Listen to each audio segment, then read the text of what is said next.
Okay, all right. Pete, I'm assuming you started out like every other Aussie kid. You loved surfing, and I imagine being raised in a mainstream thinking family. Yeah, pretty much. Yeah, I grew up in Melbourne and also the Gold Coast. Did a lot of surfing, and yeah, I would say middle class family, and mum and dad both worked a lot, and yeah. And you're thinking about if you had a headache, I presume, or needed some medical attention, would be as your parents thought. Yeah, actually, I got sick quite often as a kid, especially in my teenage years. Well, when I was born, I had a respiratory problem, so I was in one of those humidity cribs, I think they're called, for a couple of days. And throughout my schooling years, I'd often get tonsillitis, colds, flus, the whole thing, and I thought that was part of what it meant to be human. And funnily enough, it's not exactly true. You rolled along, I'm presuming, for some years though, just treading the mainstream board. You accepted that the science that says that, if you've got a headache, you can do something about it in a conventional way. And you ate certain foods and you behaved a certain way, which is conventional.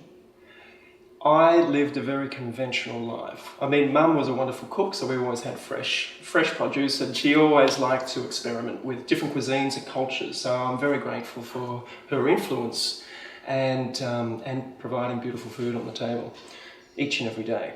And to be honest with you, I don't think I ever had a Panadol or an aspirin or anything like that with a headache. I don't think I actually ever had headaches, to be honest. But definitely had antibiotics when I was sick, and definitely visited the normal GP when I was sick, and I ate what you would call a standard Australian diet. So I had the low-fat milk or the milk, I had the cereal, I had the white bread. When we found out that brown bread was a little healthier, then we went to brown bread or wholemeal bread. And so it was this ongoing journey. So when new information came out, such as white bread to multigrain bread, we adapted, like we always do as human beings. New information comes in, we look at it, look at what the experts say. That makes sense. Let's try that. And you were vaccinated?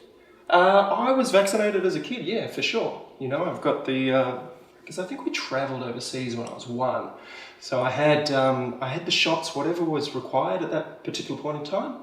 And I don't even know what they are, to be honest with you. But I know I've got the scar to prove it. And survived it quite well. I'm here right now. When did you decide that was no longer for you? This mainstream approach was no longer for you?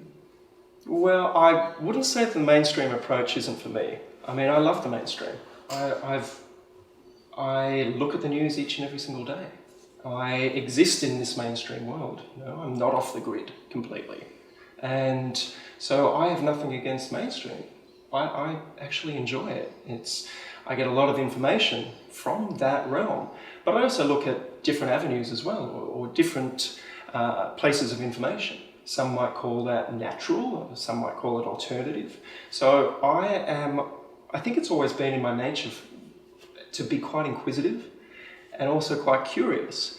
And I guess the fundamental thing that I can say with my hand on my heart is I don't know everything. And how do we...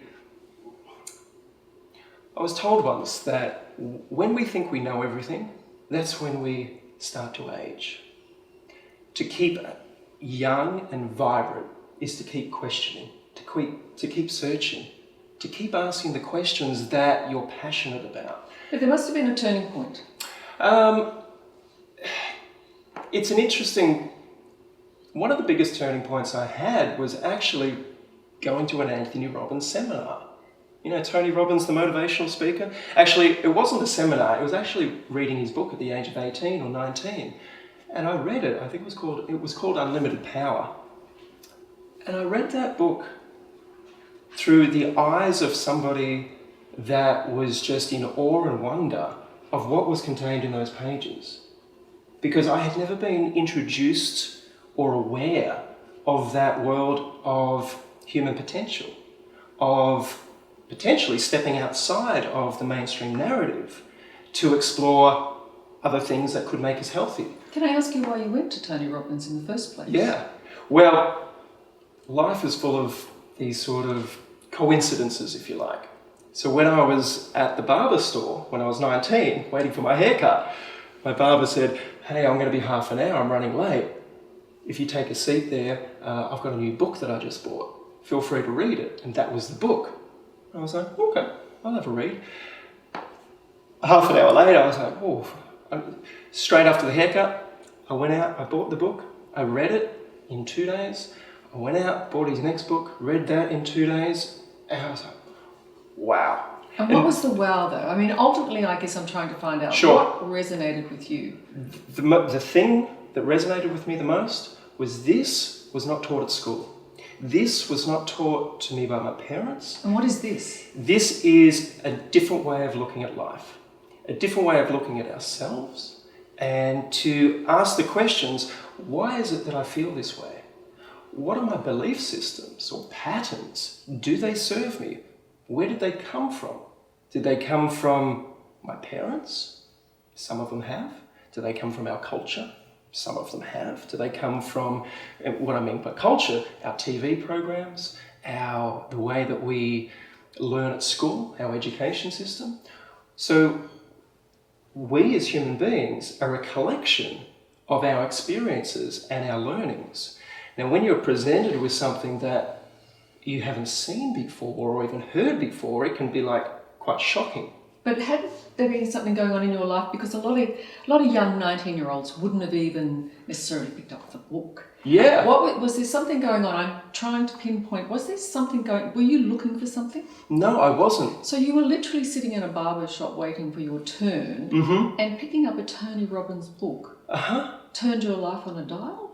Pretty much. And from that, he talked about how to breathe. You know, you've heard of Wim Hof. He's become quite popular, the Iceman these days. This is 25 years later, but 25 years ago, Tony Robbins in his book was teaching you how to power breathe. I was like, what the fuck is power breathing? What is this nonsense? And then you try it, and then you, as your own detective, see how that, you find out how that feels. I did it today before this interview. I spent half an hour doing breath work. Why? Because it's exhilarating. It's one of the tools in which we can keep and stay healthy, not only my opinion, but from the research that I've studied from world experts in this field. So I wasn't searching for this, but it spoke to me in a way that, and you can agree with this, Liz, when you have been presented some new information, whether it's a book, you know, it could be a biography or a book about history, and you read it, and something speaks to you in that, and it goes, I want to investigate this a little bit further. So in that book, he also talked about nutrition. He talked about different ways in which we can reframe some of our emotional belief patterns. Also talked about how we can set short-term, long-term goals. And one of the things that really resonated with me is how to face fear. How to be comfortable in uncertainty. And from that, after I read that book, I think I read The Alchemist by Paulo Coelho. After that, I read a book, Deepak Chopra. So after that, I read a book by Deepak Chopra. I think it was Wayne Dyer next.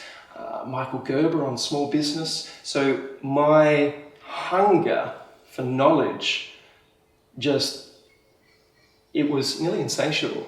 But in all this time though, you're still living a regular life. Yeah, I was. You didn't change too much about how you were living. No, I changed everything pretty much. I did a 3-day course with Anthony Robbins. You walk on the coals. Yeah. I don't know how many millions of people or hundreds of thousands of people have done that over the last 30 years. And a lot of people say it's transformational for them. And one of the most transformational things is stepping into that fear. And so I went down that path. I thought, I have to try it because where I was currently at, I wasn't that healthy. I was experimenting with a lot of different things at that time, as a 19-year-old does in my situation. And I was also on this, I guess, I was an apprentice chef in my 3rd year and working pretty damn hard. And this just seemed like such an invitation. It's the only way I can describe it. It was an invitation for me, Pete Evans, to go on a journey. And I could have looked at that book that day and just gone, you know what, nah, I don't, that's not for me. Maybe I'll pick up that surfing magazine over there and stay in that train of thought that I've always been in. But I've learnt that we are actually here for a purpose, and that is to evolve, to constantly learn, to constantly go back to what I said earlier, a state of unknowing and that thirst for knowledge. Now, in that,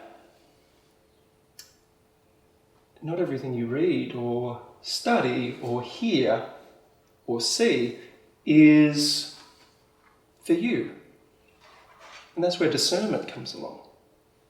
So what might be right for me may not suit you, Liz, and it may not suit the viewers. And that's a big, what I would say, truth that I think everybody should understand. So you began to question all sorts of things. Everything. And were you doing this questioning because suddenly you stopped believing? Well, I probably didn't really believe in too much, to be honest with you, at that time. As a 19-year-old, I was like, well, I didn't even have a passion for cooking when I started as a teenager. My goal was to move out of home. How do I move out of home? Okay, I need to get some money. How do I get money? I need to get a job. What job is the best one that I would like to do? Not really any of them. You know, I didn't really have a passion. I love going surfing, but I wasn't a talented enough surfer to follow that career path. And I looked at all the trades that were available because I didn't feel like going to university because I really didn't like the schooling system. For me, I didn't really fit in. And I looked at the trade. Why didn't you fit in? I think like a lot of people, I felt like a lot of it was a waste of time. A lot of the information I was learning, how am I going to use this into my day-to-day life?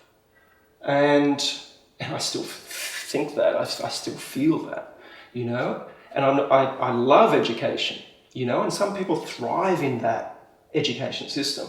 I was not one of them. And I've lost my train of thought right there. No, but it's so I'll have you drink.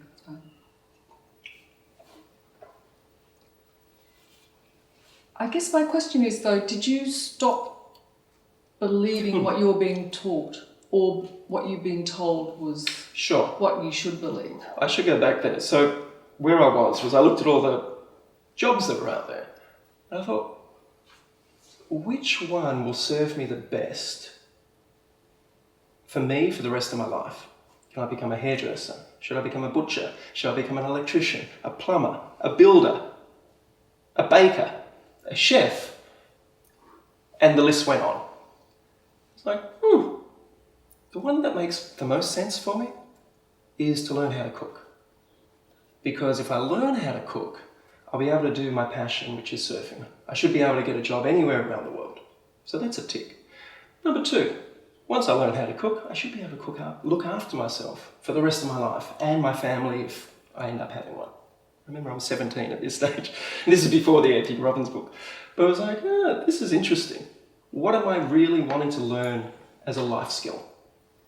You know, and cooking just made the most sense. And it wasn't because I had passion for it.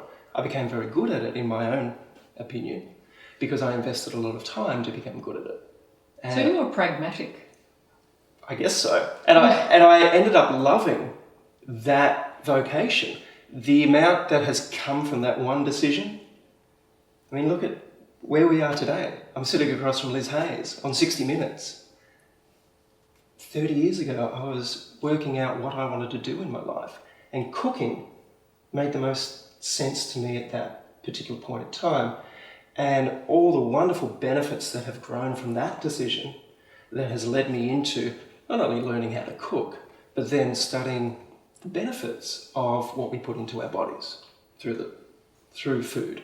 It's led me to travel the world, searching for answers. How do people create beautiful recipes using these ingredients from their part of the world? And how do I share that to an audience, being known as a celebrity chef? And a celebrity chef just means a teacher. That's all it is. I'm not a celebrity as such. All I am is taking information that I've learned from talented home cooks or chefs or traditions and putting it into a way that people hopefully can digest and replicate. But I'm trying to get into your decision to embrace the alternative world, if we can call it. The alternative community and alternative thinking. What made you go, this is where I should exist? I don't know whether I actually exist in the alternative world, to be honest with you. I mean, do you not think you embrace the alternative community thinking more than you do the mainstream thinking? I would say that I like to embrace the natural world. Is natural a preferable word for you than alternative? No, it actually just came to me then, to be honest with you. It's like, well, what is alternative? But in what I guess I'm trying to find out is, you made a good decision about your career. Tony Robbins had sort of made you think more about who you are and where you are. But something happened surely where you went, you know what, I'm this person. Well, at the age of 19, I studied transcendental meditation. I also studied with an organisation called Sri Chinmoy, which was another, I guess, philosophy of life, which was how to meditate as well. And from that, I then did a speed reading course, which taught me how to juggle, which led me onto another adventure, which led me onto another adventure, and another. And I have seemed to explore what you might call the alternative, but also the mainstream at the same time. And we are living in a society at the moment where we like to label people as this or that. Whether it's a political party, are you leaning this way or are you leaning this way? Are you, whatever it is, are you anti this or pro this? Are you this or are you that? Why can't we be open to everything? Are you though anti mainstream thinking when it comes to medicine and science? I'm anti-labels. But you know my question. Have you dismissed, not in total, but a large part of what we would consider to be traditional science and medicine? Have you moved on from that now? No, not at all. And I mean, if you look at my film, The Magic Pill, which was a documentary we made, in that I state that modern medicine and ancient wisdom need to live harmoniously. Because if we disregard one, whether it's ancient wisdom, or we disregard modern medicine or modern science, where's that going to leave us? And I've had many people that they've decided what they want to believe in, and it's a belief system. Am I going to believe this and not look at other opportunities or other options because that's my belief and I'm going to hold on to that? Or am I going to be the same thing on this side of the fence? Am I going to stay rigid in this and not even look at that? The emerging technologies, the emerging science. I like to sit at the middle and look at it all and go, isn't this amazing? It seems to me like it was a slow burn. You started out just exploring other things, whether it be transcendental meditation or any other philosophies of life that aren't traditional. And it started to inhabit you, if you like. Yeah, and I love the word that you use there, Liz, is traditional. Because what you're saying, traditional, is, I guess, modern.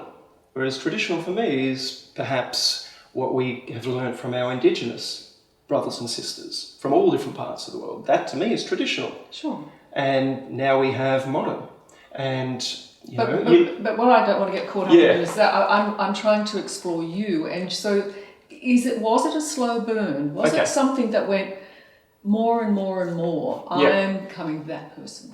Yeah, I think look at me, and there have been times where I've probably gone, younger, more what you would call mainstream. And then parts of my journey, I've probably leaned a little bit more to the natural side of things. So where are you now? I would like to inhabit, my intention is to inhabit a place of everything. So nothing is closed off, and to be in that space, it means you're allowed to ask questions from all sides. And well, maybe I should ask you this. You believe the virus exists? we are made of, I don't even know how many, what I heard recently, whether it's hundreds of thousands or millions of viruses. So yes, viruses exist. Does the COVID-19 virus exist? I believe it does. From all accounts, it seems to be that exists, yes. I ask you that because that's one of the many things that are said in this alternative space, that the virus simply doesn't exist. Yeah. So you accept that the COVID-19 virus exists? To the best of my knowledge at this particular point in time, all the evidence proves or shows at this point in time that the COVID-19 virus exists. It's a real thing. Yeah. And if there was a vaccine, Correct. would you take it? That's a very interesting question. No. Does that make you, because people will instantly think this, does that make you an anti-vaxxer? No, not at all. I'm a big proponent of vaccines. There are very important vaccines out there in the community, to the best of my knowledge. Just that this vaccine is a problem for you if it should come about. Well, there's therein lies the detail to the question.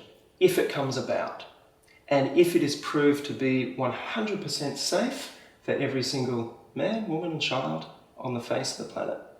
Now, if somebody can say and prove that it is completely safe, then I might consider it. What about 98% safe? Which is what most vaccines do come with a risk. Yeah. Would that be acceptable to you? I'm exploring you because I want Sure. to know who you really are Sure. when it comes to this. Because Okay. you say you inhabit both, Yeah. and you're not really this person Okay. or that person. But these are the questions that people will ask of you to test you, Yeah. whether who you really are. Sure. So, Best way I can answer that yeah. is we know there's a flu that goes around, whatever strain or mutation or whatever that is, who knows? I've never had a flu vaccine because I'm not concerned about catching a flu. It's as simple as that. I personally do what I do, and am I fearful of COVID-19 on if I came into contact with anybody? No, I'm not. Because I believe in who I am and my ability to stay as healthy as I can through anything. Do you...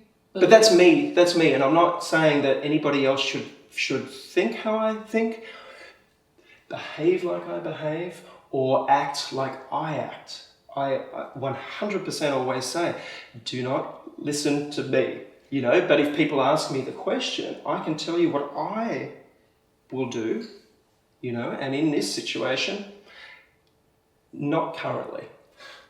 I understand, Yeah. not everybody is on board with the flu jab, for example. No. And I know a lot of people who haven't had the flu jab as well. But my point is that when we have a pandemic and there's I'm not sure about the pandemic. What is a pandemic? That's the question. And I mean... You don't believe this virus is around the world? Yeah, I do believe that this virus exists, right? But there is so much information that is coming out on a day-to-day basis, and tomorrow it'll be superseded by something else. But even the infection rates or the mortality rates seem to differ from day to day from the experts. So to clarify, it is being classed as a pandemic at this particular point in time. Okay? Now, there seems to be more and more information that comes out that is conflicting from these medical experts. So, But not really about whether or not it exists around the world. and I've never said that it doesn't exist. No, but You I'm asked me saying- the question, and I said it exists. Yes, but whether it's a pandemic, I guess, is you're questioning that. I am questioning what will be the outcome of this. If in 10 years' time we look back, like we've had these things throughout human history, SARS, Ebola, you name it, and we've looked back and,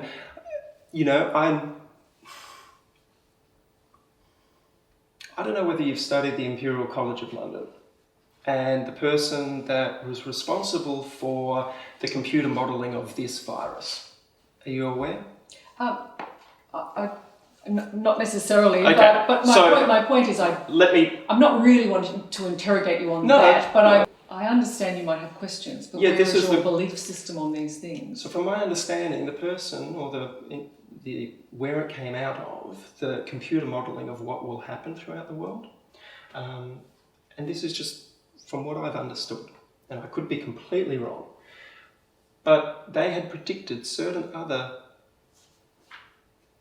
numbers from these previous, whether it was mad cow disease or whatever it may be. And they were proven down the track that those numbers were wrong. So, and the information where this pretty much stems from about the pandemic and the numbers has come from that same place. Okay. That has, history has shown, it hasn't added up. So what I'm hearing from you is a level of distrust about the information. Yeah, I don't know. Is that what drives you? I think there's a level of distrust currently through our society. But in you? I question all of that. But is there distrust? Not questioning so much, but trust me. No, but my question is, are you finding yourself distrusting of information? I am finding myself let me say that again. I am distrusting some of the information because it seems to be conflicting. Now, if we open up the newspaper over the last few weeks, there will be one article in one of our mainstream newspapers that says blah, blah, blah, blah, blah. The next article below it will say something completely different. And then the next article underneath it says something completely different. Even today, we have premiers of different states saying something completely different. And we have health ministers and organisations saying something completely different. What is the truth? So you are distrusting. The question is, who knows? Because there doesn't seem to be a unanimous... It's fairly straightforward. Are you distrusting or not? I distrust information that isn't factual. Are you a skeptic? It's a good question, am I a skeptic? Because I have a very healthy skepticism about everything. Or are you deeply suspicious? Oh, that's a good one too. I am skeptical, and I also am suspicious, because history has shown us that, even science, and you know this as a fact, science has been bought by vested interests in so many different fields over the years. I'm sure you've uncovered some of these stories. So if science can be bought, which we know has happened in the past, not across the board, but let's just say if it was 1%. So does that bring up a level of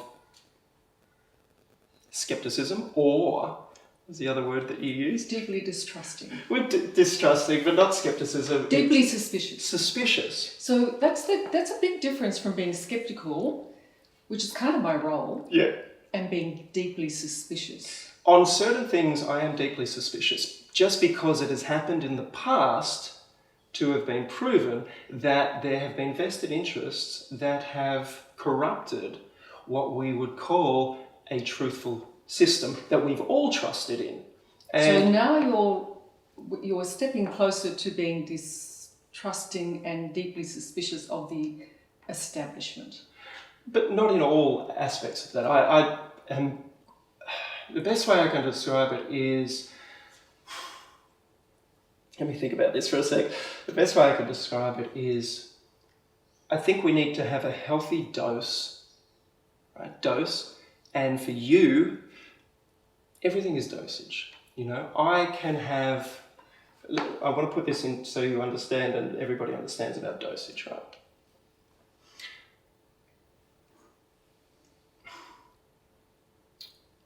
It's going to be a tricky one for me to do in a soundbite, but I have a healthy dose of skepticism and also suspicion. And that doesn't just come out of the blue. Okay, I haven't just woken up one day going, you know what, I'm going to be suspicious about the establishment. Because the track record for certain things hasn't been completely, what you would say, palatable, easy to digest over the years. We've had some amazing things that have come from the establishment, if you want to call it that. I just call it society, whatever. But we've also had some underhanded dealings. So if we've had some underhanded dealings before in certain areas, who's to say that that isn't happening now in whatever scope this may be? So once you're deeply suspicious of something, you start applying it to everything? I am, let's just take diet for example. So people would know me as promoting an ancestral or paleo means old, approach over the years, you know, and I still question that. I'm still skeptical. I spoke to somebody this morning before we were on the phone call talking to me about veganism. And I had experimented with veganism for many years and it didn't produce the results that I desired. Speaking to that person this morning, they said, maybe you didn't do it right, Pete.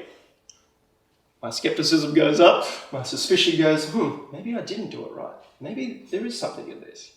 But currently on this dietary approach with paleo is that it seems to be producing the results that I have looked for.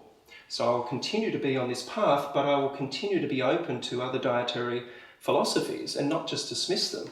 Like this guy, he goes, I want to come over on Sunday and have a chat to you about it. I'm like, I can't wait. Does that mean then it's possible you might be wrong about some of what you've espoused? Yeah, I could be completely wrong.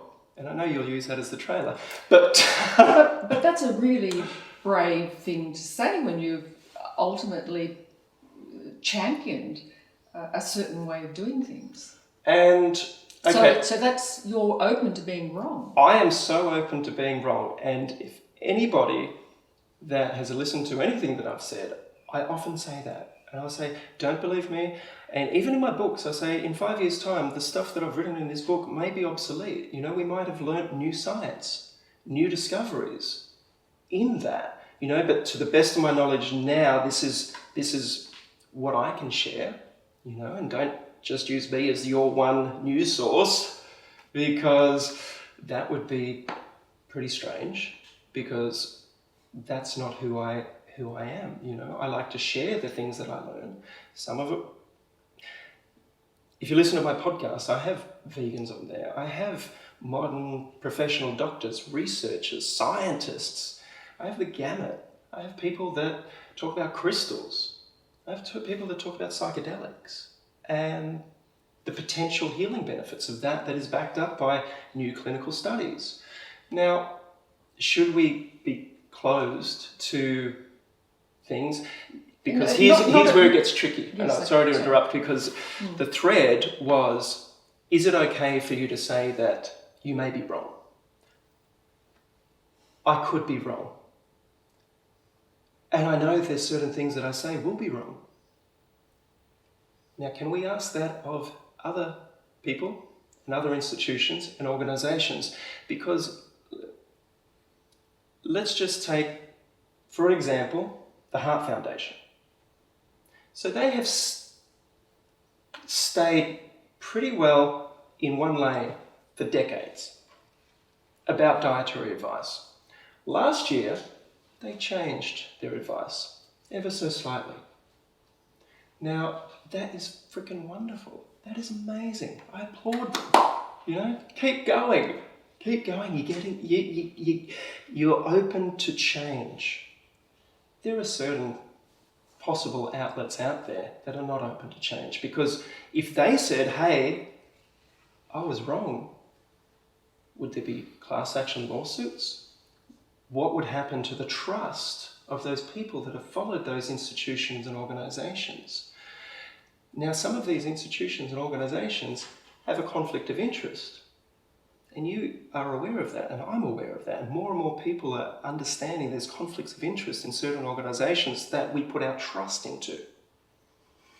So how can we always make sure that that information that is flowing out of those organisations that may have a conflict of interest, whether it's positive or negative or neutral, can be completely 100% accurate? I can understand all of what you're saying, because there is a kernel of truth in all of that, but I haven't... Sorry? No, go right ahead.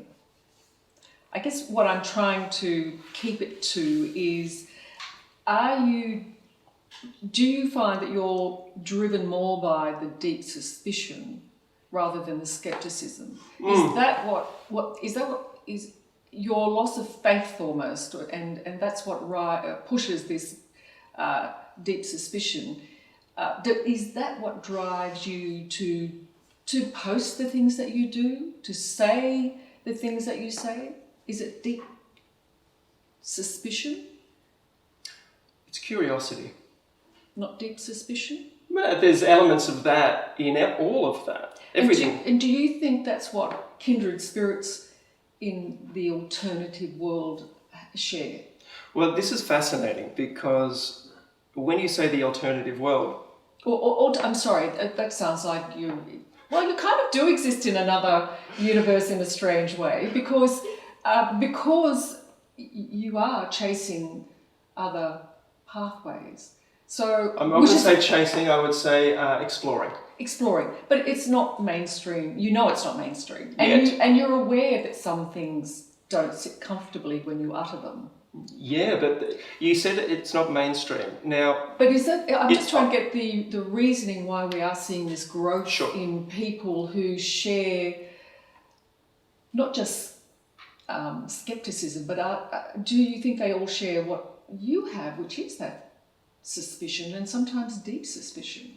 Yeah, I think as a community or a society now, we've been shown enough evidence that an element of skepticism or suspicion is probably not a bad place to have.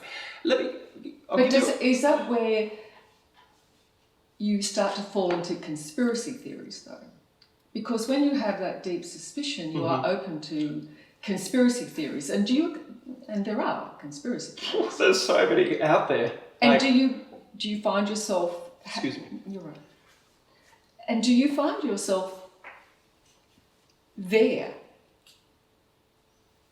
buying into these theories? And they are conspiracy theories until proven otherwise. But do you find yourself being pulled in those directions because of this suspicion?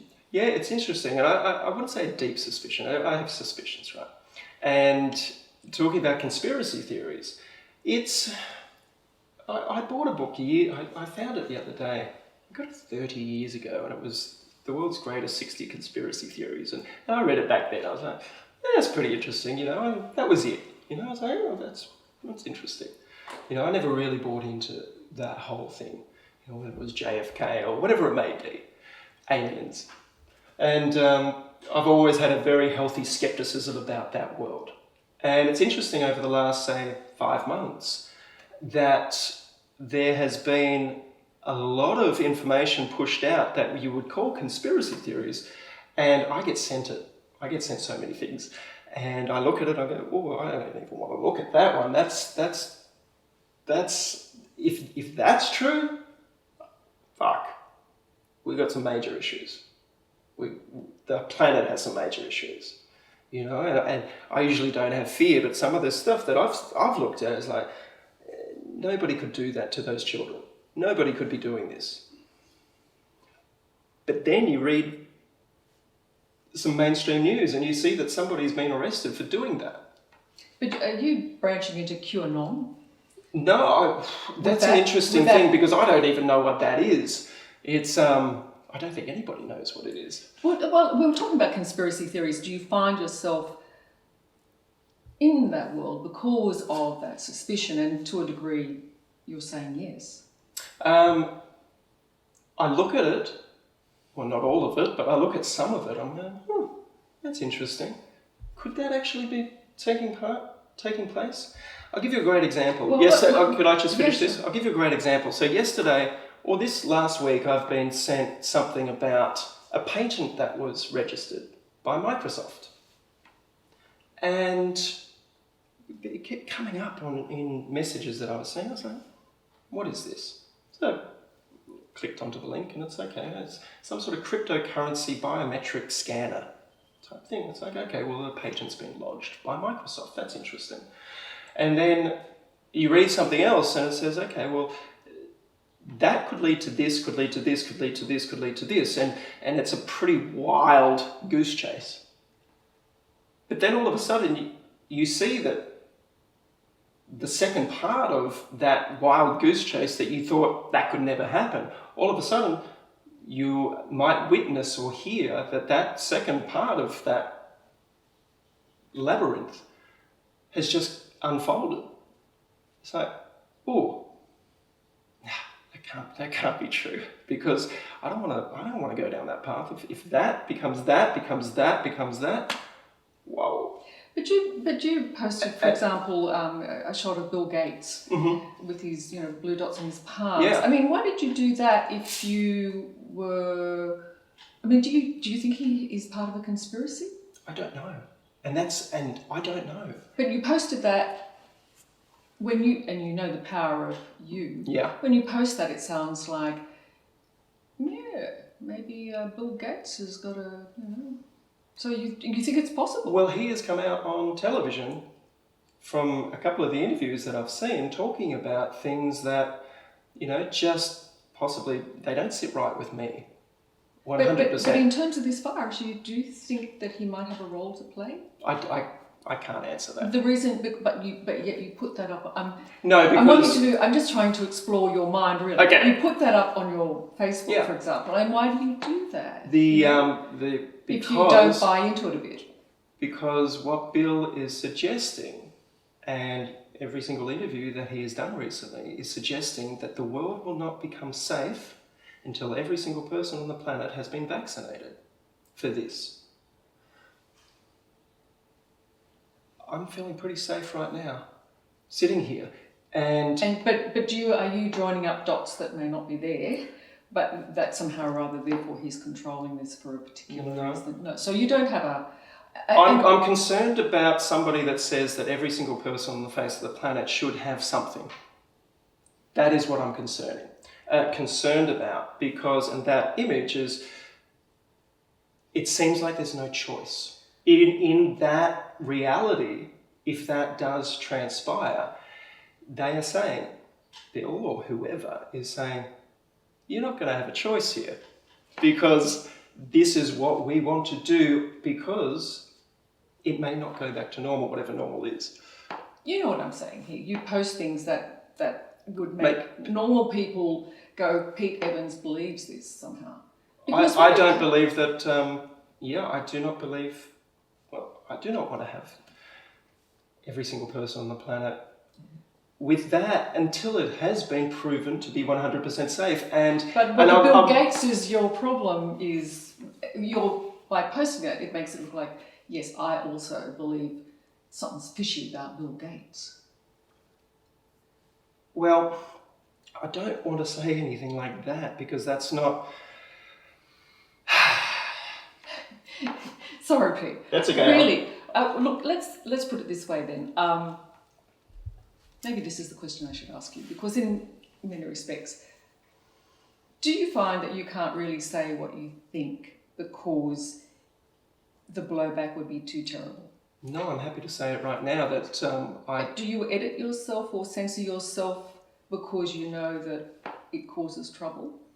I actually do not want to put my opinion out there to people to lead them either way, if that makes sense. So because I do not want to be a leader. That's not my role in my evolution.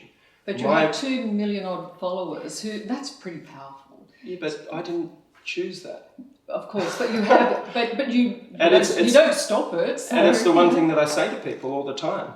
You can simply unfollow if you like. Yeah. You can simply unfollow. You have the right and the power to unfollow if you don't like the recipes that I'm sharing, or if you don't like the meme, for instance, that I share, which I don't share too many of them. And if you're a vegetarian and you don't like seeing meat on my page, then don't follow. And, no one is holding anybody here to say you need to do anything. And I guess the reason that I posted that thing of Bill Gates is the potential of not having a choice. You thought he represented that potential of taking away your choice. He has said that the world will not go back to normal. And from my understanding, this is until every single person on the planet is vaccinated for this disease or virus. But what makes you think he can force that, even if he thought that? Because he seems to be having a lot of influence with certain areas. Just like you, Pete. Because that's a responsibility, and people would say, but Pete's got the ability to influence. I don't have the ability to put something into your body. Okay. That is the truth. So the comparison between I'm not sure Bill Gates can put it into your body either, just quietly. I don't know. Is the World Health Organization the one that does that? Is it the governments? Is it? Could be a great story for you to look at. Are you surprised at the number of people we are seeing come out, I guess, for one of Can I just ask one quick question? Am I sweating like a piggy? No. No, you look Cool. absolutely. Because I'm feeling. I'm sweating like. I'm probing. As I said, I'm trying to explore where you come from and why you choose these pathways, if you like. But ultimately, are you finding more and more that it's hard to live in this society because of your distrust? No, actually, it's quite the opposite.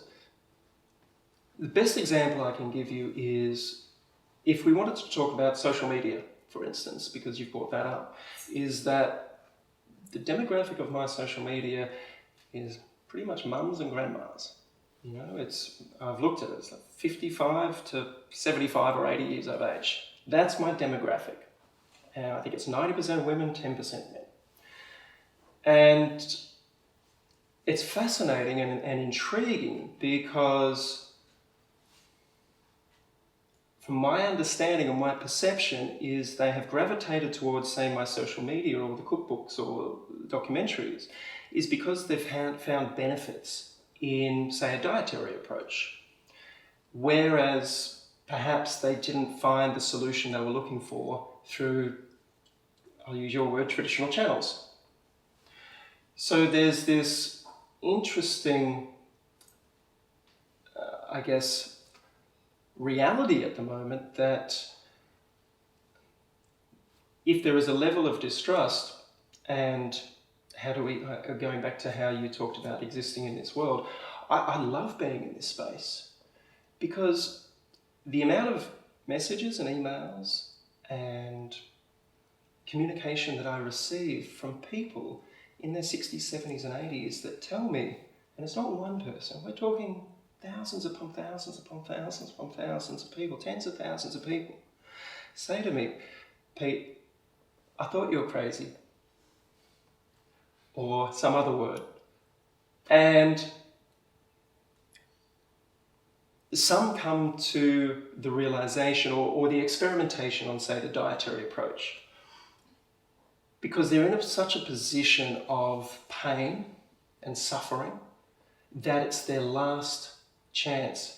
If I have to go down this frickin' rabbit hole with Pete Evans that everybody thinks is crazy because I've exhausted every other avenue out there and I can't feel better, fuck it, I'll give it a shot.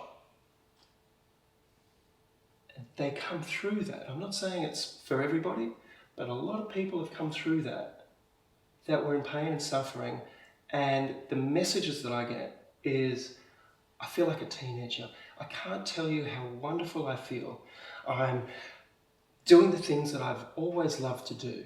The passion, whether it's dancing or tennis or art or volunteering or cooking for their grandkids or playing with their grandkids. These are the people that I was, and others like me, was their last freaking hope. And you can imagine the courage that took.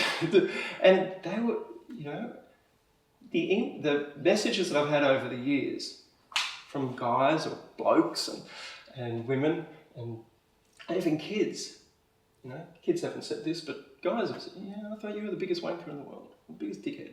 But I saw the way the media treated you. So we did a little bit more investigation. And I've got to say, mate, I am firing on all cylinders. I'm feeling fantastic. Now, so the negativity that others think that I get is like that. The joy and the wonder and the celebration and the passion for living a healthy life, that is amazing. And that is how I feel. And if I feel, I don't feel like excited because people get that. The magic for me is, what are these people going to do with their lives now? What would you do if you didn't have the energy to do the things that you love and all of a sudden you've got that back or you've discovered it? That's what humanity is about. It's about expression of our free will and creativity. Now, at the moment, there seems to be nearly a withdrawing of that expression and creativity and connection and passion, and maybe the right path for us at this particular point in time. Or it may not, I don't know. What do you think you have in common with others that you might see, because we've seen a linking of arms almost in recent protests in America and even here in Australia. What do you think you all have in common? What do we all have in common? Well, I haven't been to a march or a protest yet. It's not really, that hasn't called for me to do so. It may in the future, it may not, I can't answer that. But I think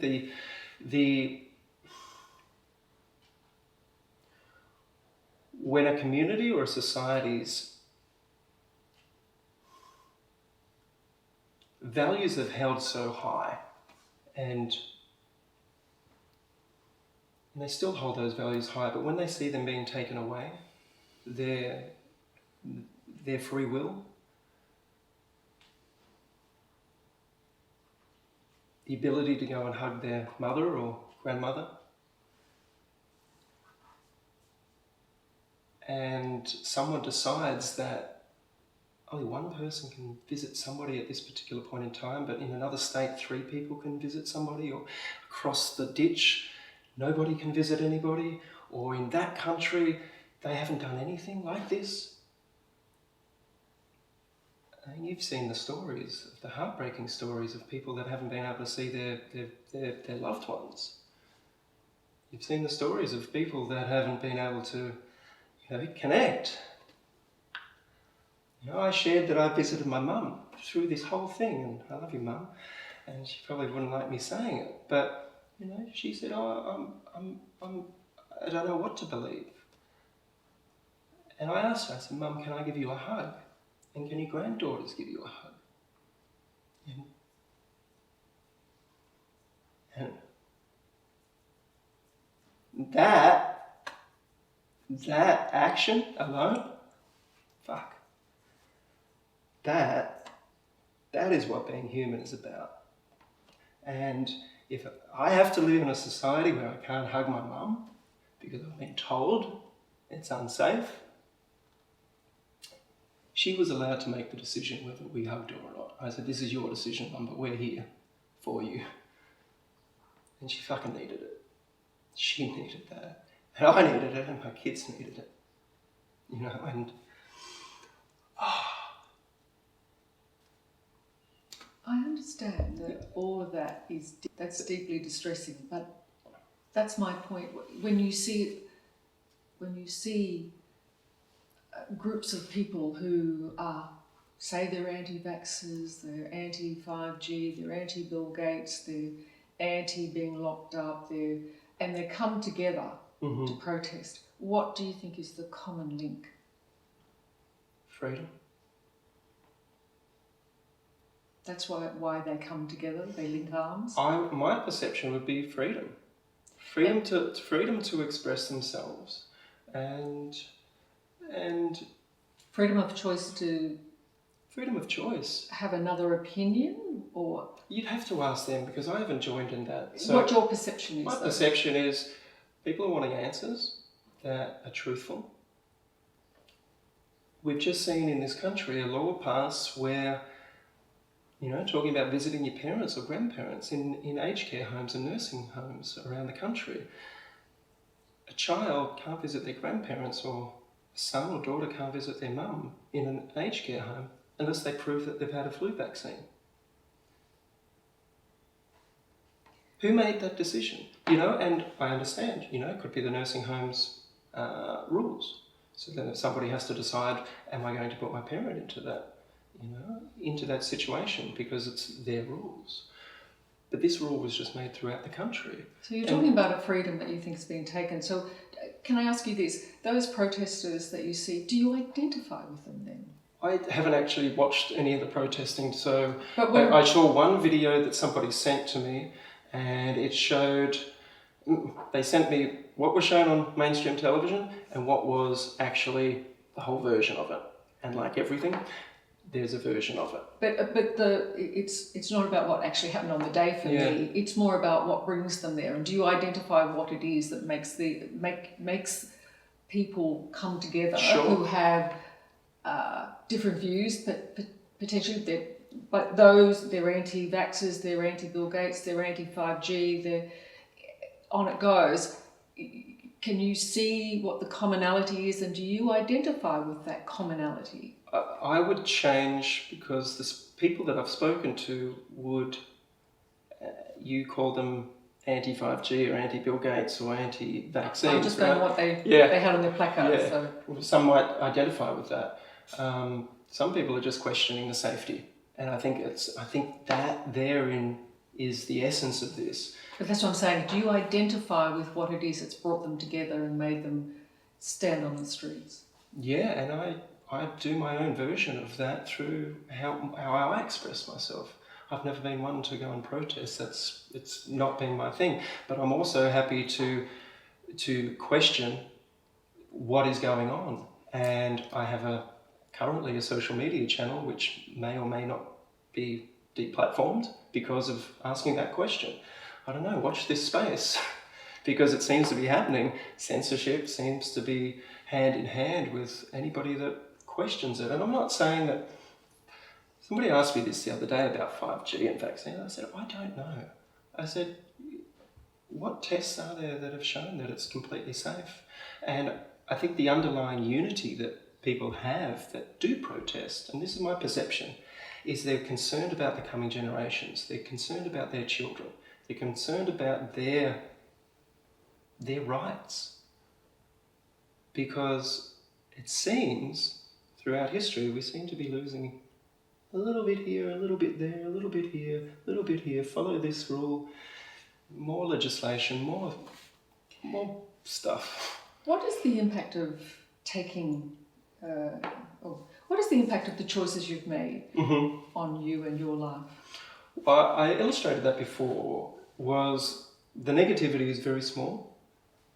The positivity, and I don't like to look at things as good and bad or positive and negative, but let's just say the overwhelming response from the people that I deal with, which are people that have improved their lives, is enormous. It's awe-inspiring. And the negativity, here's the funny thing about it. And the reason I agreed to do this today, and I have no idea how you're going to edit this, I have my suspicions. Not deep suspicions. I have a healthy skepticism about how this might be edited, because I've been in this game of mainstream media for nearly 20 years.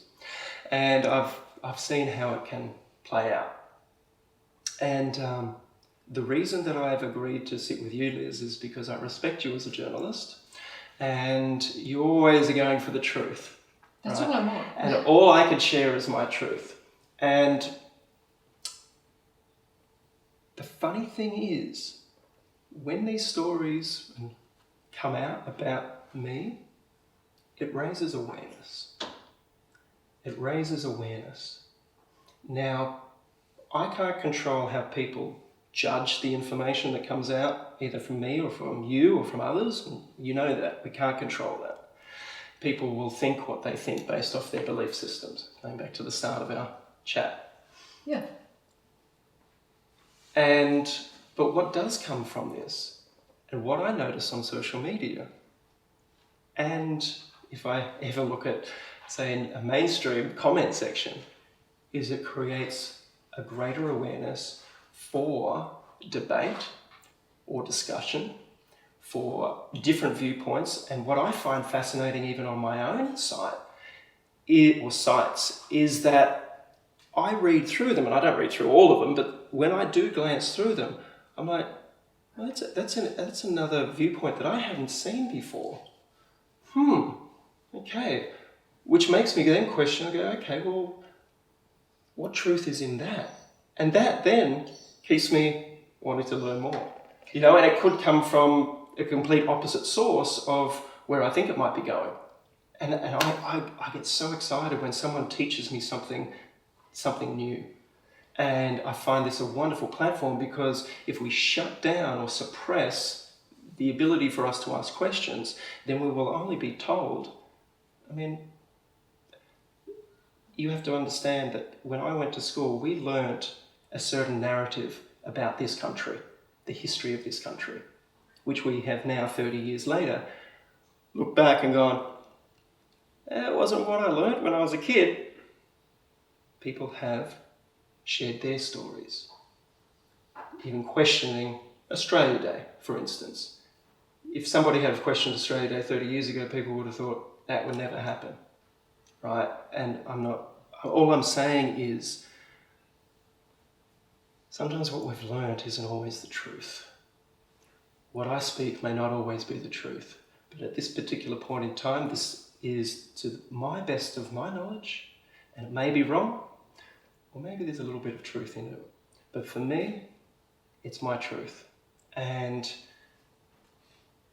people don't need to listen to it. They can turn me off. Journalists don't need to ask me my opinion. And this is what I keep saying to people. Why am I in the news?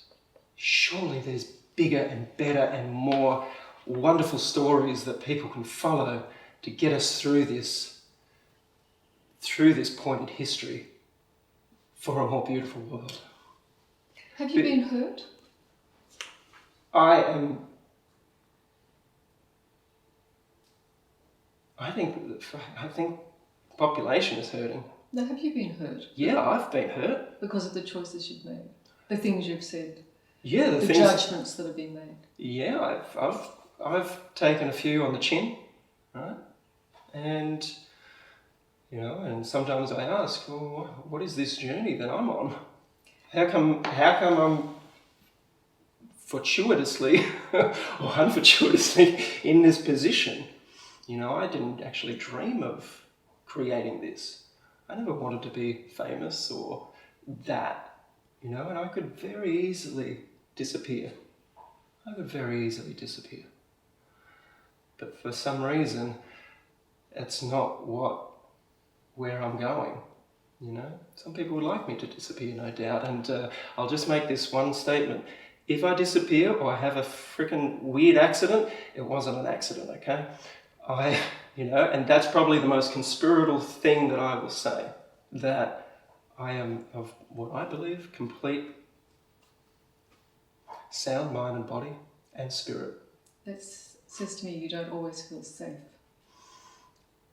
There's been too many coincidences out there in the world for people that have questioned certain things, whether it's new technologies that have been released, whether it might be free energy, or a new discovery of something that might potentially cure something, sometimes those people don't last very long. And that could just be a coincidence. Or you think that could be you? I don't know. You know, I have been warned by many people. Keep your head down, shut up, stick to the program. And you say, I say, well, there's a lot of good that is coming out of this so far, not only for me, but for others. You know, and I keep going back to those, you know, the people that have reclaimed their health, that they were told, you're going to be stuck with this illness or disease for the rest of your life. You won't be able to do this, you won't be able to do this, you won't be able to... Those people, those stories is what keeps me going. And I'm not doing it for that. It's just an inner knowing. And again, when this goes out there, who knows what's going to happen? But I know one thing that's going to happen. There'll be a debate. There'll be discussion on certain things. And it's fascinating at the moment because so many people that have followed, it's fascinating at the moment because so many people that have followed the mainstream narrative and the experts and the organisations and institutions or corporations with trust in their heart for safety, for guidance, they are starting to question that. And, you know, what happens when a population starts to question? What happens, you know, what happens to democracy? What happens to all of these things? You know,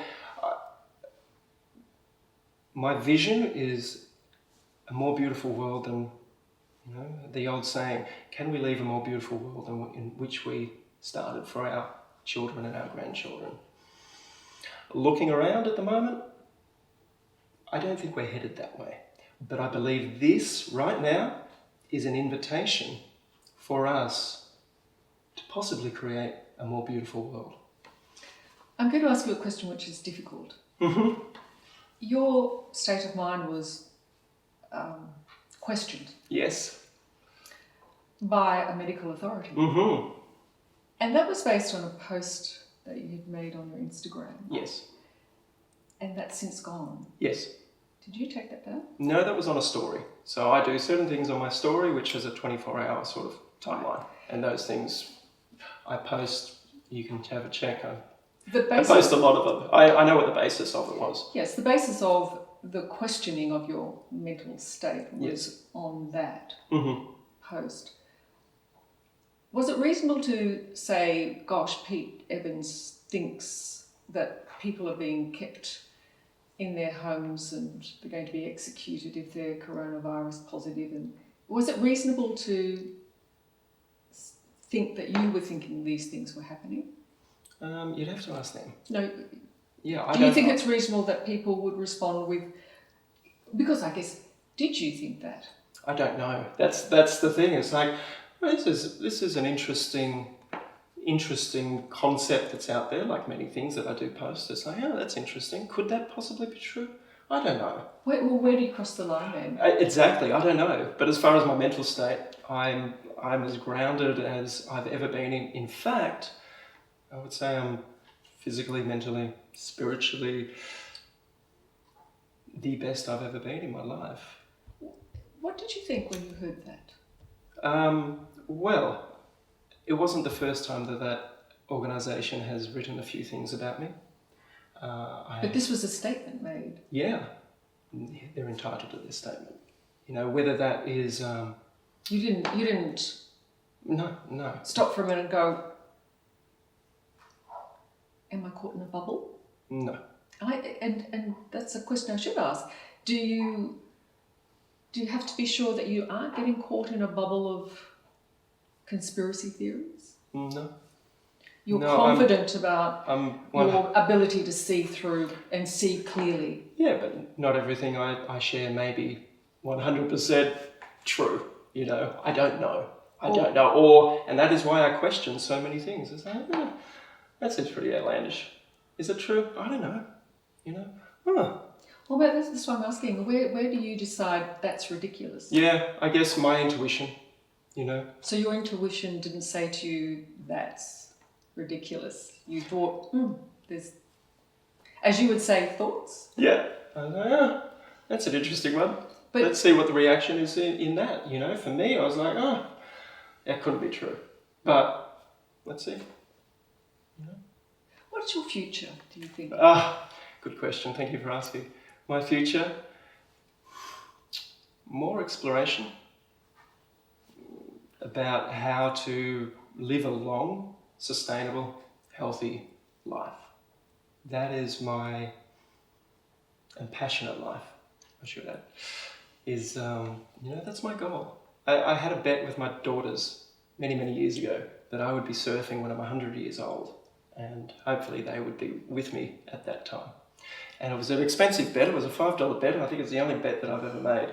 And I remember it like it was yesterday, because as I was carrying my youngest daughter upstairs a couple of hours later, she whispered in my ear, she goes, "I think you will be, Dad." And I love being alive. I love this planet. I look at it with awe and wonder. Even some of the darkness that's out there, I still look at it in awe and wonder. But I focus on the light, I focus on love, and I think this is the most wondrous experience that any of us have, this gift of life. And I want to be around for as long as possible to watch it unfold. And I don't have the crystal ball. You haven't smashed your television? No, not at all. I actually don't have free-to-air television, and but there's a group that says, smash your TV, rip up the newspapers.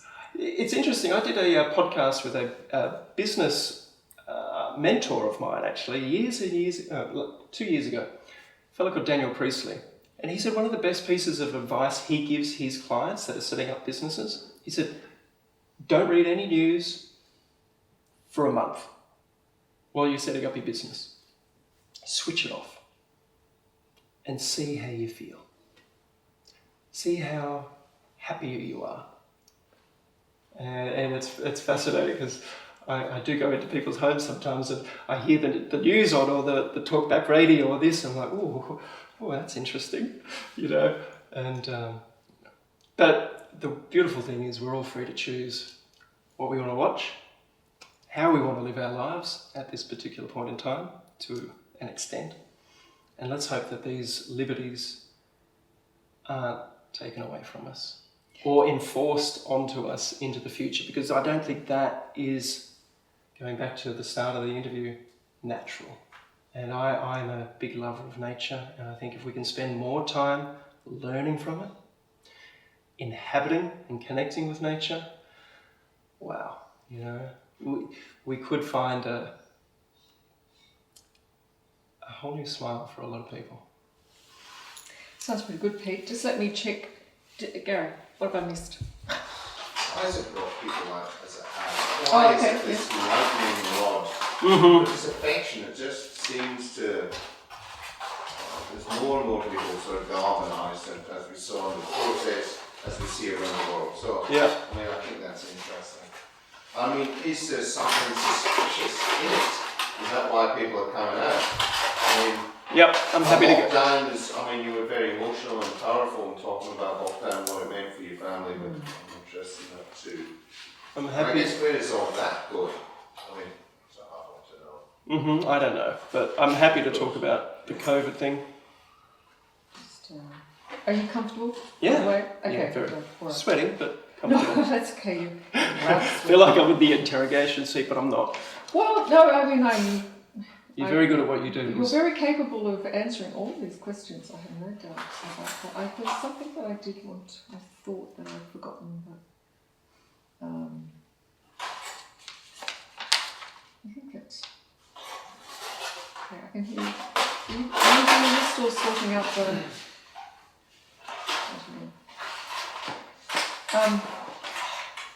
Kate, I should have got you all. I should have got you a sheepskin. Yeah. Sorry, so a bit more on COVID. Oh, he's gone. There he is. Yes. All right. No. Just flick your hair out of your collar since it's gone in, since you moved around then. Oh, has it? Yeah, just stand with you. Sean. Oh, I'm running out of batteries here. So you're comfortable with everything done. that you've Gary, I'm going to button off. I've got a battery everything you've change done? in. Me? Yeah. Yeah, I just right. want to make sure you're Yeah, go for comfortable that. and you It's don't all feel. good. All right. Do you censor yourself? Do you edit yourself because of a fear of what might come if you said what you really felt? It's an interesting question. I guess you talk about social media, for instance? I'm talking about anything that you utter. Do you find yourself thinking, if I said what I truly felt, that probably wouldn't go well? Yeah. It's like that. I mean, you have friends that you would confide in your thoughts that maybe you wouldn't share with your family members. They might think, I don't really go with that. And it's the same thing here, which I do. You know, there's certain things I go, that's not really the outlet that I want to be expressing my belief on this, because it either could be interpreted the wrong way, or who knows what the repercussions could be if But that your came true out. beliefs, though, your true beliefs, do you find that if I actually say how I really think it is, that is something that I'm not sure would be received well? Correct, especially if I ask possibly some of the questions that I don't have the answers for, that might even seem very, very outlandish, and say, yeah, maybe I'll just hold on to that one for a little while longer until maybe something shows me a different way, you know. But to answer your question, yes, I do filter or censor my communication, as most people would do, you know. Does that make me fake or not? Transparent? I believe I'm pretty transparent. Even though you have to filter your words? Even Well- though you are having to be careful about what you say? Well, it depends on what the outlet is. That was the perfect explanation. You know, what I say to my kids is different than what I would say to when I'm up on stage teaching people how to cook or look after their health. You know, there's always, we wear, you know, as human beings, we sort of wear different masks for different occasions. But not about our core beliefs. No, our core beliefs, and my core belief as we started the interview is, how do we question everything? You know, some of the questions I'm even scared to ask those questions. But you have beliefs that you know aren't palatable. Possibly, I don't know who's eating them. Some people might like the taste of that belief. Others might find it repulsive. You know, and that's the thing. I learnt this early on as a chef. You can't please everybody's tastes. You know, some might like a little bit more salt, some might like a little bit less, some might like a little bit more spice, and some might like a little bit more sweetness. And I sort of play in those realms as well. But really, we want the real Pete, don't we? And you can ask for whatever you like. I can only give you what I can. Why do you think this particular moment in time, the COVID virus, why do you think it has sparked an outpouring of distrust and a desire for people to start speaking out like they haven't before, it seems? Yeah, it's amazing what this COVID virus has done. You know, and again, I don't like to use the word positives and negatives, but there's so many good things that have come from this. You know, there seems to be a greater connection to family, to the family unit. There seems to be a greater emphasis or exploration of going into oneself. You know, starting a new meditation program or regime or protocol for somebody, or a health protocol, whatever that may be for somebody. But at the same time, we've also seen the flip side of that, where we've seen more domestic violence, potentially more suicides, that far outweigh what COVID has as far as mortality goes. And I'm not disregarding either, but you know, we've put into place certain protocols, and hopefully they've been the right ones. You know, I can only hope that these protocols have been the the right ones. But why are we for seeing us. this uprising, do you think? It feels like a bit of an uprising. People who may never have Yeah, decided to go public with their views are doing that. Why is that? because some things just don't make sense with this. Some things just don't add up. And it's not to say that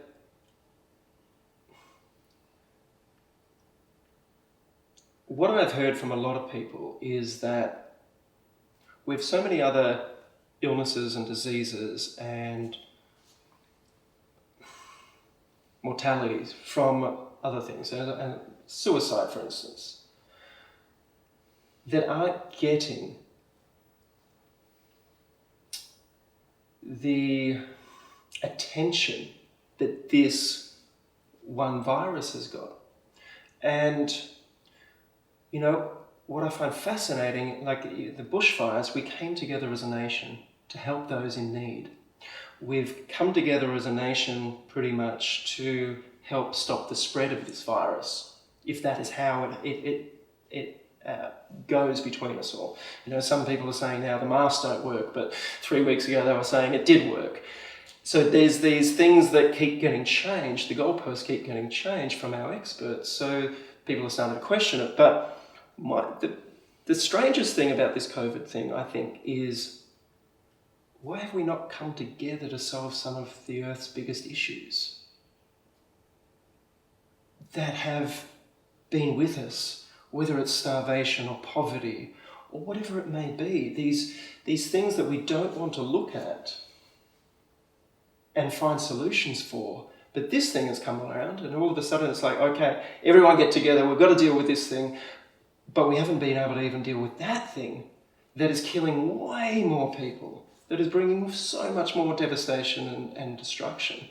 So what is it about this one thing? Well, it stopped the world. It has stopped the world. That's what it is about this one thing. You know. But that's my point. So do you think that the rising up, if you like, has come from this overwhelming distrust? I think it shows I don't know about the distrust, but you know, you can look at it like that, but you could also look at it as an opportunity that we show that we can unite, you know, and maybe because we have united in this way, maybe we can look at those other issues that we haven't been able to unite on before, because that is what humanity is. So there is a strength in all these people with specifically different views coming together. That's society. Yes, but that's why people who may not traditionally link arms are. Correct. I think is that so. Is that what you think is happening here? I don't know. To be honest, I don't know. I mean, it feels like it's moving every single day, and I can't actually even see a month down the track where we're going to be. Well, I think we're going to be back in the restaurant. I think we're headed into some normality, hopefully. Well, that's if there's any restaurants to go back into that haven't gone under because they haven't been able to keep afloat. And, you know, all I'm seeing at the moment in mainstream is there's going to be a second wave. So is it, I'm sorry, I'm trying to get back to the core. Is it the lockdown, do you think, that went... Is it the lockdown, do you think, that's made people go, hang on, I feel like I'm being restricted, or... Has that been the impetus, do you think? I can't answer that, you know. You could make that assumption, you know, and I could make that assumption that the lockdown seems to be something that maybe was necessary or is necessary, but at what cost? Because that's something that you react to too. Well, is the reason I'm asking. We discussed this on the phone before the interview. We know that COVID or coronaviruses affect our immune system. I have been scouring the mainstream narrative of the mainstream newspapers for anybody in a position of authority to be talking about how to keep a healthy immune system. Where is that information? Because I thought that should be one of the things that our health experts, people that we have trusted to share the latest knowledge, scientific evidence of surely they must know about our immune system. I've interviewed many doctors over the last few months that is all they talk about. They said the first line of defense should be our immune system.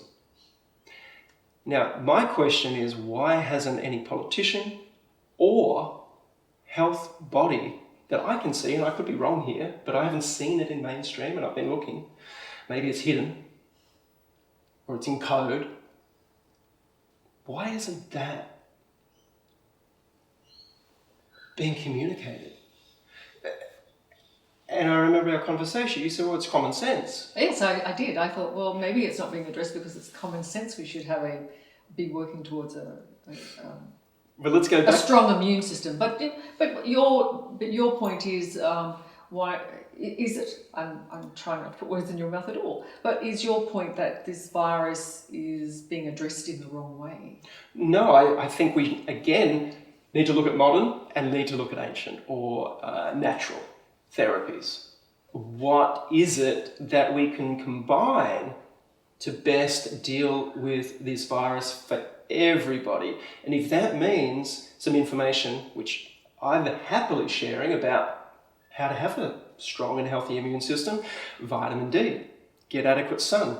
Okay, there seems to be in the opposite of a lockdown. Stay inside, don't go outside. Well, how do we get vitamin D if we're going to convert it from the sun? We can go outside. We can get into our backyard or sit on the balcony, put the head out the window, something. We can get some sunshine. You're not being denied sunshine.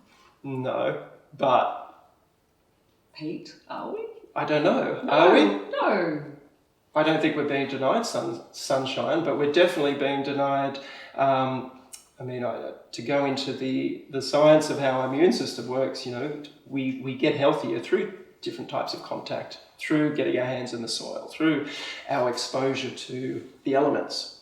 So going into the beach, for instance, the beaches are shut. And I understand the social distancing, why they put that into place, but then you can't go for a swim in the ocean, and we know how good that is for our immune system, right? Well, I don't disagree. So... Don't mind a bit of salt water, I have and to then say. Talking about vitamin C, zinc, selenium, you would think this possibly would be heavily featured in the mainstream narrative from medical experts that have done their research on vitamin D, C, zinc, selenium, and whatever else helps to maintain a healthy immune system. And so I'll give you my perception on that. Well, my question is why? You say it's common sense. Now, when we have 70% of the population that are sick or overweight and obese, then... Common sense isn't common. Well, I'm not saying that, but would you, from my understanding, when you are overweight and obese, your immune system may not be functioning to its optimum. So again, where is that information coming from about let's get some information about how to reduce obesity. I mean, a friend of mine's a cardiologist in the UK, Dr. Asim Malhotra. He is having conversations in BBC media and to politicians about how to create a healthy and robust immune system. That's happening in that part of the world. Where is it here? So that question, you might say, well, it's common sense. People should know how to look after their bodies. I, on the other hand, go, well, some of the information that I thought was healthy didn't really seem to back that up, like the old food pyramid. Yeah, no, Peter, I've got to say something. Yeah. I was wrong. I'm totally wrong, clearly. Because you're right.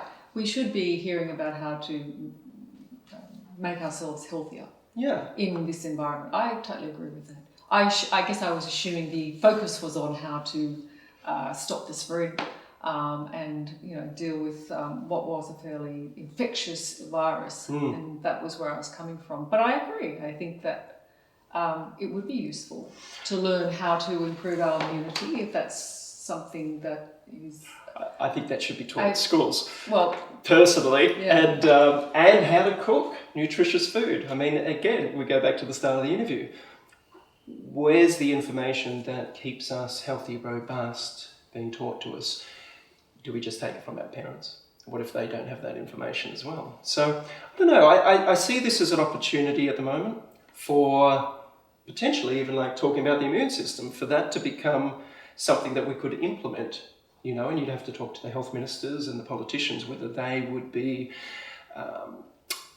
open to the idea that, I mean, Donald Trump, possibly the last person I would think that would bring this up, seems to be the only politician that I've seen that has actually said, hey, what about vitamin D, and what about zinc recently, and what about this and that? It's like, there you go.